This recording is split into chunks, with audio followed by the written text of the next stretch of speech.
we heard about the rise of state-led crackdowns in China, and in contrast, Taiwan using its freedoms as part of its identity. Can you tell us what is happening in Malaysia? As we see increased LGBT phobia during elections, or like labeling of political parties as pro-LGBT to vilify them and detract voters, right? This then pushes political actors into a more conservative spectrum, and they end up taking discriminatory position again on LGBT issues and LGBT people. What is the next big challenge for Taiwan in getting complete equality? If I'm a single woman, I can freeze my egg, but I don't have the access to do IVF to have my own kids if I'm single, or if I'm a lesbian couple. Hello and welcome to Connected. I'm Divya Gopalan.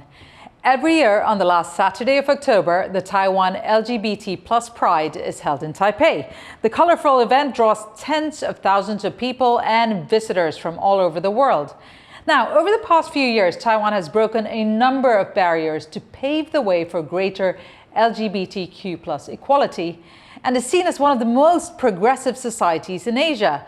In fact, much of the world lags far behind when it comes to equal rights and even basic human rights for the LGBTQ+ community. Nearly 1/3 of UN member nations still criminalize consensual same-sex acts, with at least a dozen countries imposing the death penalty for LGBTQ+ relations. Well, to take a check of where we are in LGBTQ+ rights in Taiwan and the rest of Asia, we are joined by the Executive Director of the Taiwan Equality Campaign, Joyce Deng in Taipei, and from Kuala Lumpur, we welcome the co-founder of Justice for Sisters, Tilaga Sulatire. Thank you both for being part of the program. I'm going to start with you there, Joyce. I want to talk about why Taiwan Pride, or the Pride event in Taipei, is such a landmark event for the community here.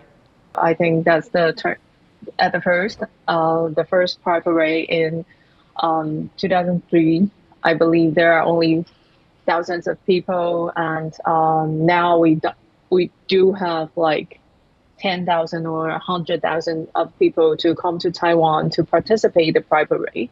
In Taiwan, the vibe from civil society also encourage everyone to participate, not only LGBTI community, but also you can see a lot of the younger parents.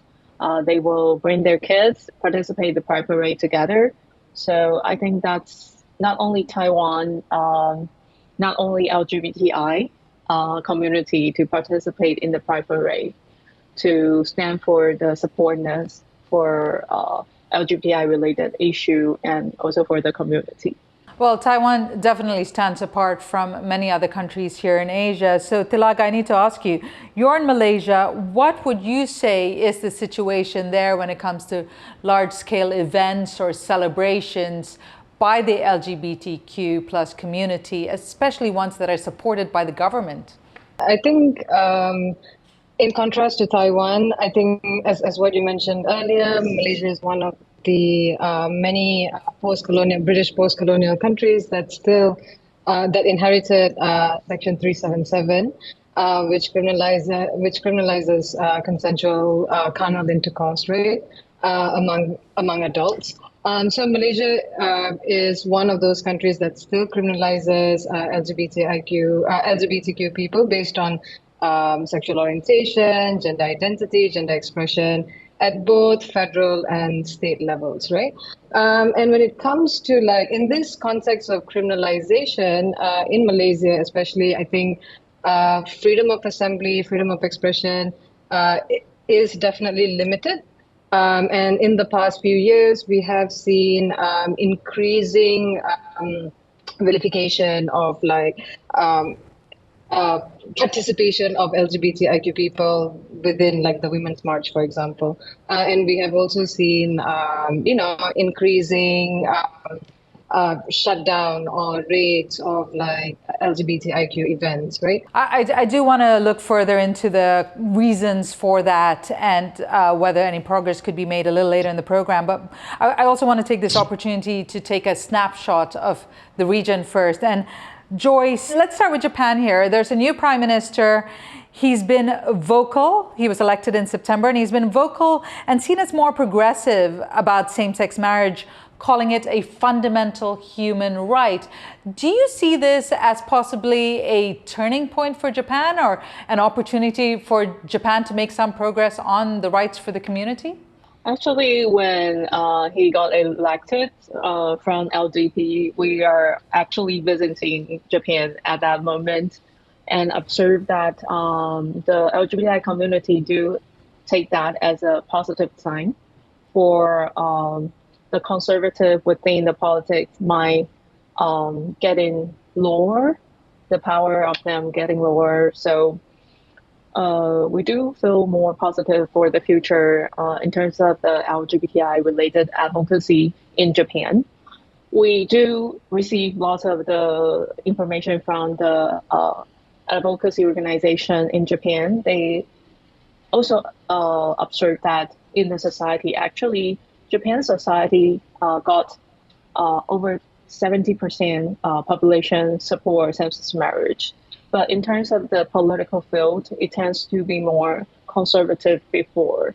So that's why also we will see that the new coming prime minister might be a turning point for the future. And also his election, his winning also show how much effort all those Japanese or LGBTI organization put in many years. Certainly some encouraging signs there, and also some encouraging development in Thailand, Tilaga. The king has signed a marriage equality bill into law, which will come into effect on 22nd of January next year, which means that same-sex couples should be able to get married in Thailand. Can you tell us how you feel about this development there, what impact it will have, and do you see it as a sign for other countries to start taking the lead from there?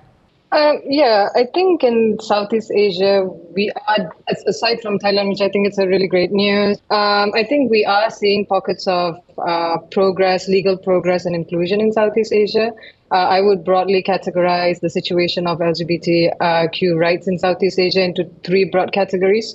One, firstly, we see in some contexts, similar to Thailand, where we see intentional and clear positive legal reforms or legal protection based on sexual orientation, gender identity, gender expression, at either at the central or federal level or at the provincial level. And this includes in Thailand, as we talked about, in Vietnam, Philippines, Cambodia, and some other places, right? And in these contexts, we definitely do see a range of legal protection, from broad anti-discrimination provisions to marriage equality and other things. And of course, I think marriage equality is a much more popular discourse everywhere. But I think aside from marriage equality, I think there are also other issues like legal gender recognition that are much needed, and it is being advocated for trans, non-binary, and intersex people. But I think the issues around legal gender recognition may have a little bit more pushback, because I think a lot more misinformation and disinformation around those areas.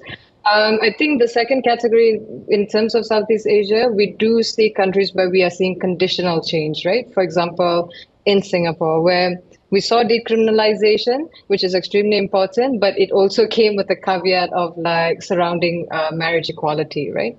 And finally, I think there's the third category in Southeast Asia is where we are seeing regression, like in Malaysia, Indonesia, and Brunei, where in these contexts, we are seeing introduction of new anti-LGBT laws, censorship, promotion of conversion therapy, or efforts to change LGBTQ people's sexual orientation, gender identity, and gender expression, etc. Right? So overall, we do see increasing inclusion and openness, and also progress taking place at different levels of government, addressing different forms of discrimination. But on the flip side, we also need to pay attention to the context where we are seeing more regression taking place. So many points you've made there that I want to try and get through throughout the show, but I also want to focus on, sadly, dampening the optimism on the regression you were talking about. And for that, let's take a look at China, where there has been a backslide in rights. In recent years, the government has become more assertive when it comes to the LGBTQ plus community. Shanghai Pride, the country's only big celebration, has not been held since 2020. And last year, the Beijing LGBT Center, that's an advocacy group, had to close. So we spoke to Shanghai Pride co-founder Charlene Liu about the changes in policy. Since 2 years ago, the stance of the government is we need a homogeneous society. Anything that is out of that, or so-called out of the majority in the bell curve, that is considered an anomaly. And therefore, it needs to be not seen. So that's the stance. And that brings about initiatives from governments such as media censorship, shutting down of community activities to the extent of closing down some venues that are deemed too friendly to the LGBT plus community. And you can see the full version of that interview on our YouTube channel and the TaiwanPlus website. So Joyce, how is Taiwan viewing what is happening across the straits in China? Is it giving more urgency for Taiwan to be putting the rights of the community in legislation here? I do think when Taiwan legalized same-sex marriage in 2019, and also upcoming the presidential election in 2020, during that election, we also see that how Taiwan legalized same-sex marriage became a new national identity material or essence. Like we're Taiwan, we legalize same-sex marriage, we're a freedom country, we're not with China, we're not China. So I think that's the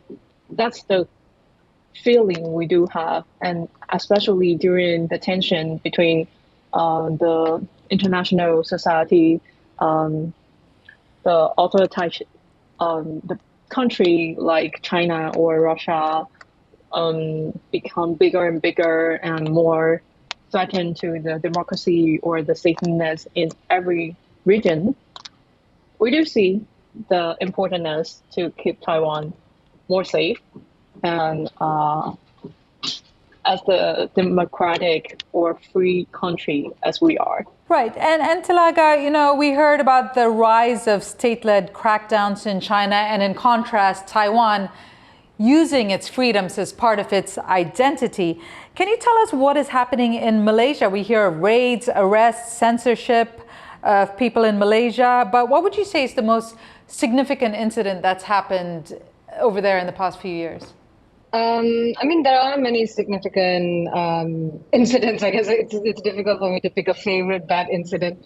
I think it's also important to see these incidents that have taken place as what you've mentioned, the censorship, the raids, or the introduction of new laws, and all of that within the environment of impunity, right? When people live in the context of criminalization, it allows impunity, it allows people to have restricted access to justice, it increases self-censorship. I would attribute some of the increasing restrictions that we are seeing to a number of interrelated factors. As what Joyce mentioned earlier, we are seeing a rise of conservative actors, political actors who hold anti-LGBT views. Also in Malaysia, I think political LGBT phobia does exist. And I think it also exists in Malaysia and Indonesia as well. As we see increased LGBT phobia during elections, or like labeling of political parties as pro-LGBT to vilify them and detract voters, right? This then pushes political actors into a more conservative spectrum, and they end up taking discriminatory position again on LGBT issues and LGBT people in their attempt to distance themselves from us or to appear to be more appealing to the conservatives, right? I think in Malaysia, the rise of conservatism coupled with like LGBTIQ related misinformation and disinformation, as well as religious exclusion, I think these factors play a huge role in the restrictions that we see, right? We are also in a time where we are seeing more sophisticated anti-rights actors, right? Or anti-LGBT groups and actors. who also lobby the government to introduce anti-LGBT programs or programs to rescue, save, or change LGBT people, and also spread misinformation, disinformation about trans, LGBTIQ people, etc. So I think we are living in a more complex environment and context, and I think there are different state societal factors that contribute to the restrictions of LGBT people. So Joyce, here in East Asia, and I guess Taiwan is a little bit different, but there are pockets of conservative society here. But what would you say is the biggest pushback, especially when you look at Japan, Korea, and other parts of East Asia, against widening LGBTQ plus rights? Would you say what members of society are trying to influence the government? During this past few weeks, we do see that transgender issue being discussed, especially in Taiwan's social community, like on IG, on Threads, or on Facebook. You see lots of the discussion, and the discussion content actually similar to what we heard from our Japanese partners. People worry about if we do have the transgender issue being discussed, that also threaten the safety space, the space safety needs for women or children, which is currently false identified transgender as a threat to women. The mainstream society didn't understand that issue totally, or for example, for same-sex marriage, when this topic didn't been discussed in Taiwan, lots of people express their uncertain or their concern because they don't know LGBTI much in their life. So I also want to say that probably that's not because the whole society really homophobic or moved by those people trying to bring more hatred or more fear into the society. That's because the society itself maybe don't have the fully understanding for LGBTI community. So I think that's the common situation we do observe recently, and that also been our challenge in the future to tell more story about LGBTI, about transgender people. Well, now that you bring that up, Joyce, to create greater understanding and give an idea of the challenges and perhaps the struggles faced by same-sex couples in trying to get married, even in Taiwan, we have this next film. Well, Taiwan became a pioneer in the region when it legalized same-sex marriage in 2019. But it wasn't marriage for all. Initially, foreign spouses from countries that did not recognize same-sex marriage were unable to marry their Taiwanese partners. This changed in 2023, but spouses from China were still left out. And this was partially addressed by the government in September. Our reporter Ariel Tu follows the struggles of one cross-strait couple looking to tie the knot. A long-awaited celebration, marking the end of an 8-year struggle for Ryan and Rai. The cross-strait couple, one Taiwanese, one Chinese, first met in 2016 when the Chinese national traveled to Taiwan. 我是在大概过了半年左右呢，我才答应他说，好，我们可以试试看，但是如果2年内没有办法在一起生活，就不要在一起。When the 2-year mark came, Taiwan became the first country in Asia to legalize same-sex marriage. But for Ryan and Rai, the law came with a painful exclusion. Transnational couples were left out. 这个是我们去美国结婚的时候，我先生准备好给我戴的戒指，然后就是美国的结婚证书，它上面有盖一个就是中华民国驻外馆的章戳，是承认那个东西，但是上面有一个附注，就是不得在台湾做使用等等。With support from the Taiwan Alliance to promote civil partnership rights, Ryan and Rai filed a lawsuit against the government. The legal battle stretched on for years, with the government arguing that their marriage couldn't be recognized without a certificate from China, where same-sex marriage is not legal. 他一下说你没有中国的结婚证书，那我们就告诉他说，异性恋也不用中国的结婚证书啊。然后他就换了一个说法说，那我不知道你的婚姻到底有效还是没有效。然后干脆他就双手一摊说，我不知道要依什么法。For years, they maintained their relationship through brief visits and video calls as border restrictions and legal hurdles kept them apart. Rai has agreed to speak anonymously, as publicly discussing LGBTQ plus issues in China could complicate his situation. Hello， 听得到吗？听得到。你看现在又卡住了，就是这样，就我们网络就会这样常常卡来卡去。其实每天都在有沟通了，每天都在有交流，所以说有的时候可能只是一句晚安，至少我们每一个人都在给彼此一个安全感或者一个确定的那个东西。Finally, in August 2024, the court ruled that the National Immigration Agency must allow Rai an interview as part of their petition for family reunification. 整个判决结果算是有一个实质胜诉了，但是因为相关的主管机关，它到底会不会按照这个判决去完成这个婚姻平权的保护啊？其实我们没有办法预判。Following the ruling, the ministry announced a new policy allowing cross-strait same-sex couples to register their marriage in Taiwan if they have a marriage certificate from a third country. While this was a step forward, the fight isn't over. 中国不允许同婚，这是中国的问题。但台湾是一个保障人权的国家，所以在我们这块土地上，我们所有的人民当然要都可以平等自由的结婚。对，那这就是我们的愿望。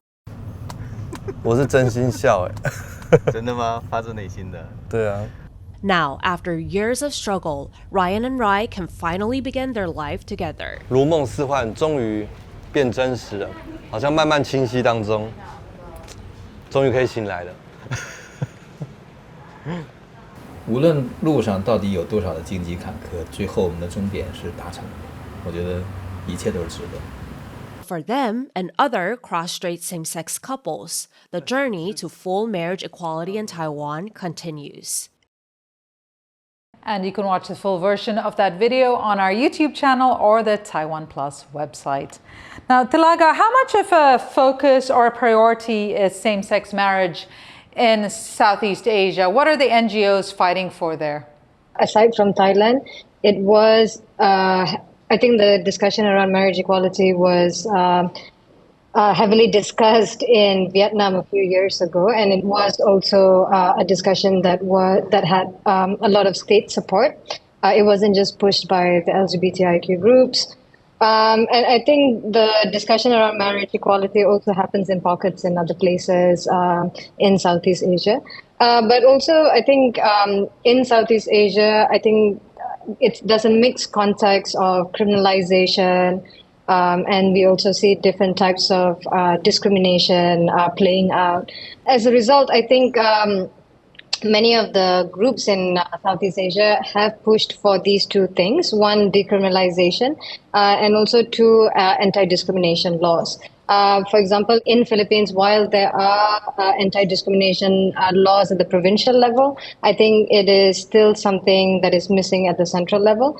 At the same time, I think like a lot of trans groups have also started advocating for legal gender recognition, because I think legal gender recognition for trans, non-binary, and intersex people is something that is extremely needed.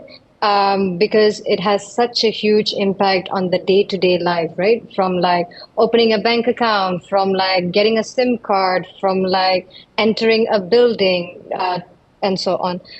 Right. So Joyce, as we've seen, Taiwan has made quite a lot of progress over the past few years, and it's seen as a benchmark for many other countries in Asia. But where to next for Taiwan? What is the next big challenge for Taiwan in getting complete equality? I think in the future, we hope that our government can start the conversation about discussing gender recognition and how we can shift our whether transgender people can change their legal gender without forced surgery or go under another procedure other than that.